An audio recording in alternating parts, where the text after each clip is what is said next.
keutamaan orang-orang yang menjalankan sholat tahajud, supaya teman-teman pada semangat, dan kita pun yang ngomong ini juga semangat dalam menjalankan sholat tahajud. Jadi sebenarnya apa yang kita omongin ini nasihat untuk diri kita sendiri sebetulnya. Nah, Masya Allah ya, apakah keutamaan-keutamaan tahajud? Yang pertama, ternyata sholat tahajud adalah sifat orang bertakwa dan calon penghuni syurga. Jadi kalau ingin dikategorikan sebagai orang bertakwa, maka dia tidak meninggalkan sholat tahajud. Allah Subhanahu wa Ta'ala berfirman yang artinya, sesungguhnya orang-orang yang bertakwa itu berada dalam taman-taman syurga dan mata air, sambil menerima segala pemberian roh mereka.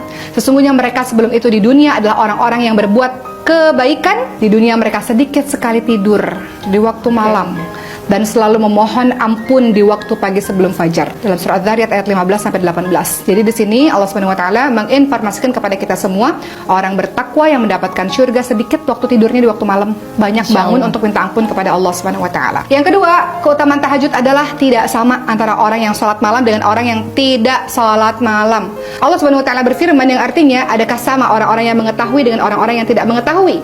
Sesungguhnya orang yang berakal lah yang dapat menerima pelajaran. Jadi dalam surah Az-Zumar ayat 9, tidak sama antara orang yang senantiasa bangun sholat malam, dia tahu dia dapat keutamaan, dia tahu dia dapat pahala, dia tahu doa dia dikabulkan oleh Allah, nggak sama dengan orang yang tidur terlelap. Masya Allah. Karena orang-orang yang bangun sholat malam pasti dia punya motivasi kenapa dia melakukan itu. Betul-betul. Karena dia tahu tentang keutamaan-keutamaan dalam beribadah. Ketiga, keutamaan dari sholat tahajud adalah sebaik-baik sunnah.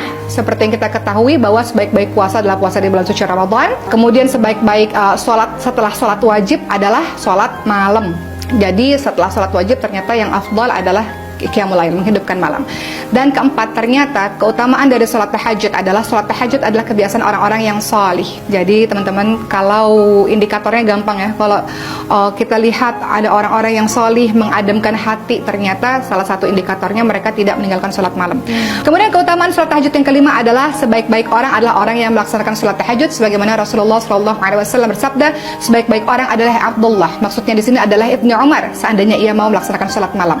Maknanya adalah sebaik-baik orang adalah orang yang senantiasa melaksanakan sholat malam, sholat tahajud. Seperti itu teman-teman sekalian.